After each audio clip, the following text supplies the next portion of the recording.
ग्राम पंचायत राज बढ़ाना के समस्त जनता जनार्दन को मेरे तरफ से प्रणाम। मैं नए वर्ष के शुभकामना सहित मैं जनता से आग्रह करता हूं कि अपना बहुमूल्य वोट दे करके मेरे पत्नी को जिताएं। मैं जिस तरह से पहले था आप लोगों के बीच में, वैसे मैं जीतने के बाद भी आप लोगों के साथ रहूंगा।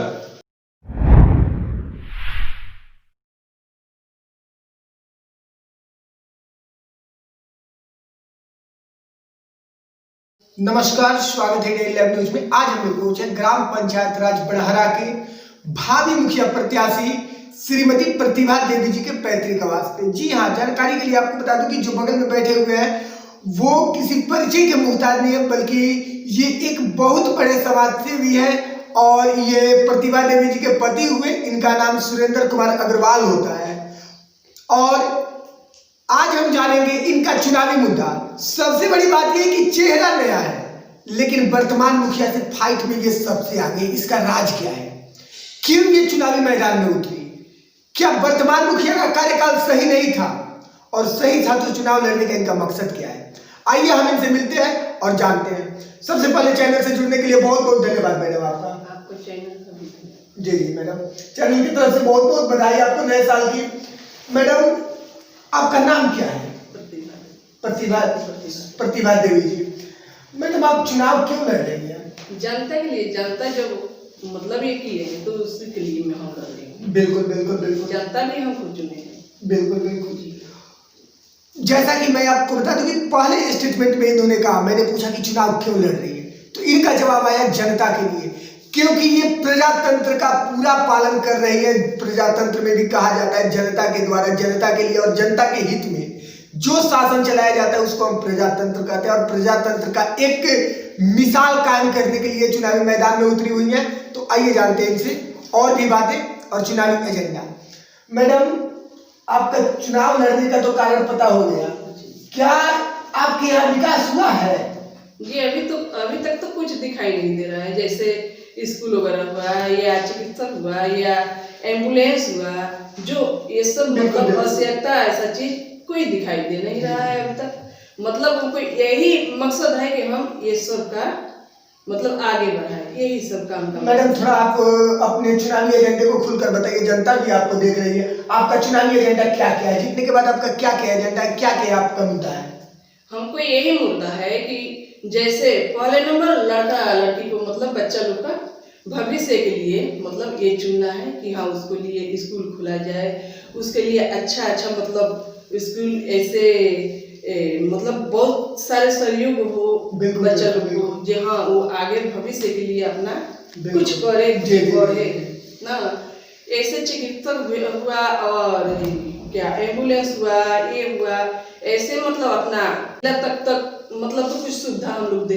बिल्कुल बिल्कुल बिल्कुल, यानी कि पंचायत से आप जिला तक सुविधा देना चाहती हैं। जैसा कि मैं बता दूं कि मैडम ने अपना टोटल एजेंडा बता दिया और इनके पति समाज से भी हैं, समाज में ये 24 घंटे रहते हैं। तो आइए जानते हैं इनसे कि इनका चुनावी एजेंडा।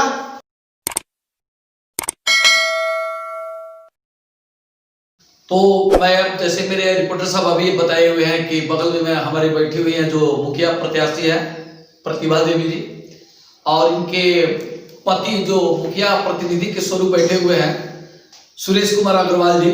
मैं बार बार यही बोलना चाहूंगा कि सुरेश वो भी हैं जो आसमान में राजाओं के राजा होते हैं, और यहाँ सुरेश जी हमारे जो बगल में बैठे हुए हैं ये भी राजतंत्र का राज तिलक लगाने के लिए बेताब है।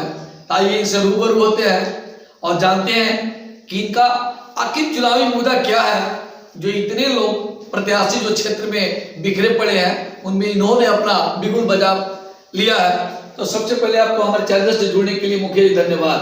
आपका चैनल का धन्यवाद देना चाहता हूँ। जी जी जी, मेरा मुख्य मुद्दा यह है जी जी कि चूंकि आप लोग अभी जनवरी के मौसम में यहाँ पर आए हुए हैं, जी हाँ जी हाँ, बरसात के मौसम में हमारे यहाँ आप लोग नहीं पहुँच सकते। जी जी जी, मानी वो स्थिति हो जाती है जी। जी। दुख ये लगता है कि चूंकि जितना भी लोग मुखिया हुए जी। क्योंकि सब लोग इसी बड़ा पंचायत के हुए हैं, जी। सब लोग देखते हुए कोई इस पर ध्यान नहीं दिया कि हमारा रास्ता कैसा होना चाहिए। रास्ते में मुख्य होता है कि कुछ गांव में ऐसा है कि वहाँ पर बिना नाले का मतलब पानी निकलता नहीं है, पानी जमा हो जाता है। यानी सड़क और नाला आपके यहाँ बिल्कुल ही नज़ारा था। उसमें सबसे ज्यादा कि मतलब कि बहुत जगह पंचायत में जाते हैं, इतना खुश होते हैं, अच्छा होता है। जी जी। लेकिन हमारे पंचायत में जो भी लोग आते हैं बस के मतलब दिखावे के लिए आते हैं। पेंशन योजना का भी वही होता है कि लोग समय से नहीं कर पाते हैं। हमारे पंचायत भवन में जाइएगा तो उसका हाल देखिएगा कि पंचायत भवन में 2 बार सफाई होता है। तो जो आप बता रहे हैं मुखिया जी, तो क्या आप चुनाव जीत जाते हैं तो यही स्थिति रहेगी या बदलाव आएगा? नहीं नहीं, ऐसा कुछ नहीं है।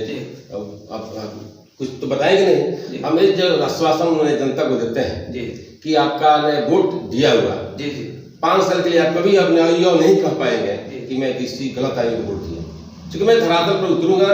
आज जितना ही लोग जो गलत किए हुए हैं उसका सब मैं जनता के बीच में। अर्थात ये कहने का मतलब है कि परिवर्तन लहर चल चुका है, इस बार जनता परिवर्तन करेगी। और इनका सीधे सपाटे शब्दों में कहना है कि मेरे पास कोई चीज का अभाव नहीं है जो मैं शोषण करूंगा।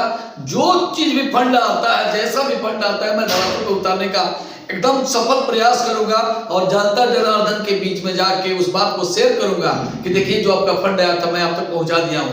इन्होंने मुख्य मुद्दा रखा कि हमारे यहाँ सड़क, जो बरसात के मौसम में क्या कहा जाए, ऐसे सूखे मौसम में भी आइएगा तो आपको सड़क का हाल बेहाल नजर आएगा। तो आइए इनसे जानते हैं कि जनता से इनकी अपेक्षा क्या है। तो जनता से किस प्रकार का उम्मीद रखते हैं सर?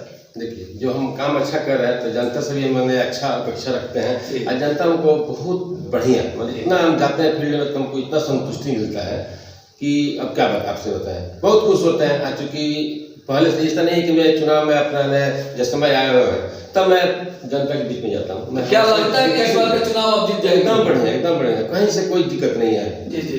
पूरा जहाँ 15 वार्ड है हमारा, 15 वार्ड में एकदम मैंने कोई प्रॉब्लम नहीं है। आप तो मतलब आप इसे भी आप सर्वेक्षण कर सकते हैं। जी जी बिल्कुल बिल्कुल, हम तो करेंगे ही, हम तो करेंगे, लेकिन आपके समक्ष में जो प्रश्न रखा हूं उससे मैं उत्तर आपको जान के मैं संतुष्ट होना चाहता हूं कि आपको क्या राय है। एक चीज और बताइएगा सर जी, चलते चलते, कि जो जनता जनार्दन के बीच में आप पहले से कुछ समय दिए हुए हैं उसके विषय में थोड़ा सा आप बताइए, क्या समय दिए हुए हैं, किस प्रकार जो जनता आपको प्यार लाड प्यार दुलार दिया? जब से मैं बीच में जनता के बीच में आया हूँ तो उससे मेरा की इज्जत है कि मैं किसी से कुछ पैसा नहीं लेता हूँ। जी जी। अपने सवारी से, अपने पैसा से जो भी होता है। कभी कभी ऐसा होता है कि किसी मरीज को लेके जाना होता है गोपालगंज, गोरखपुर, डॉक्टर बोलता है कि नहीं अभी तुम एक ब्लड दो तब भर्ती करेंगे। तो ऐसा नहीं कर सकता है कि मैं अपना खुद में अपना ब्लड देता हूँ अपने खर्च से, तब मैं इलाज करता हूँ। ऐसा मिसाल के मतलब कि मैं जनता के बीच बोल रहा हूँ, लोग जानते हैं। जैसा कि आपको मुखिया प्रतिनिधि जो मेरे बगल बैठे हुए हैं सुरेश कुमार अग्रवाल जी का कहना है कि कोई बीमार आ जाए तो अपनी गाड़ी देकर मैं सेवा करता हूँ, हो सकता है आर्थिक सहयोग भी करता हूँ, शारीरिक सहयोग भी करता हूँ। तो ऐसा प्रतिभाशाली व्यक्तित्व के मालिक को आने में कोई दिक्कत नहीं होनी चाहिए चुनाव के मैदान में, और जनता का लाड़ प्यार पाने से वंचित इनको नहीं रहना चाहिए। आपको हमारे चैनल से बहुमूल्य समय देने के लिए आपका धन्यवाद। आपके चैनल के भी धन्यवाद, जनता को भी नमस्कार। और मुखिया जी आपको भी धन्यवाद। जी, आपका चैनल का भी धन्यवाद, जनता का भी धन्यवाद।